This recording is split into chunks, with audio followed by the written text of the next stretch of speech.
welcome to your Daily 5 for Tuesday, November 26th, 2024.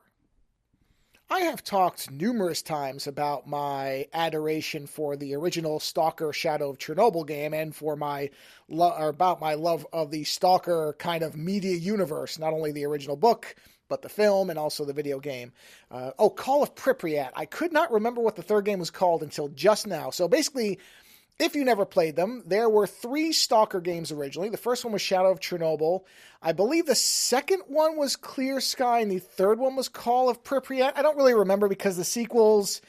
The second one, I barely remember. That's the one that's the least regarded. The third one, I remember being okay, but really the first game is the one I've replayed numerous times, and it remains the best of the original trilogy. There was a sequel announced, I don't even know how many years ago, that had a number of different titles. It's gone by S.T.A.L.K.E.R. 2 almost in every iteration, but it's had various different subtitles. And it has been in development for so long and had so many problems, including now the current war in Ukraine, where the developers are, that many people really, at a certain point, did not believe this game would ever get released. And honestly, I kind of was one of them. There was a point where it had been so rocky and gone back and forth so many times, and there were legal disputes and all different things. And I just assumed that a game of its nature wasn't even going to come out because the landscape of video games has changed so much. Because the original S.T.A.L.K.E.R., it's a really fascinating game. There are really great retrospectives on it all over YouTube that you can go find. But they will not really convey the fact that the sense of the game is something that's just still never really been duplicated quite the way it was. Also, it has the added benefit of being focused around Chernobyl, which has been a pet obsession of mine for years. I'm just so fascinated by it, the disaster and everything around it. And of course, all the media that followed. And so I really didn't know if a newly released S.T.A.L.K.E.R. would even be a game I'd want to play because, again, modern games don't really function like S.T.A.L.K.E.R. did anymore. They've just become a little bit different. Not necessarily a bad thing, just an evolution of a form of media that happens across all of them as things change, as tastes change. So I thought, okay, well, if they make another one, is it just going to be another Call of Duty type of game? Are they going to Far Cry Ubisoft it or whatever?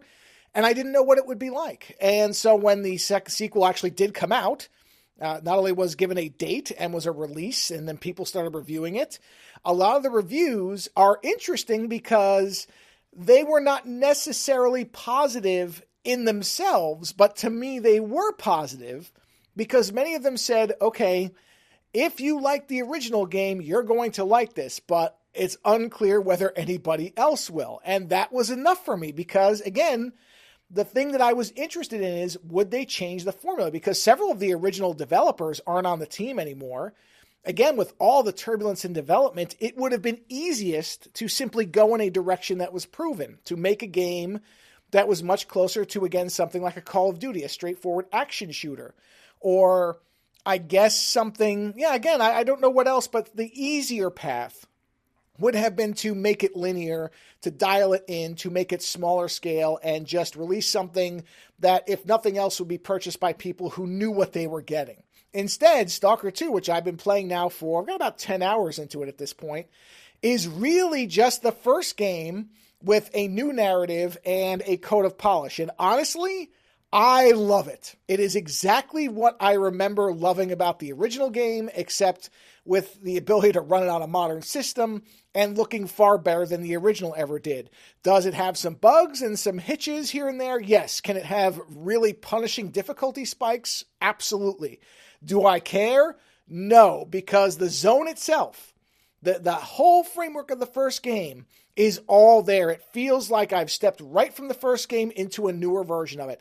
And that's really what I wanted, and I have a feeling that most people who are fans of the original have wanted. So far, this has been exactly what I would want out of a S.T.A.L.K.E.R. sequel. It's the first game's mechanics with, again, a nice coat of paint and a new narrative to follow. I don't know if I will love it as much as the original. Probably not, because that was a kind of a game that came along at a certain point in time where it hit me the right way.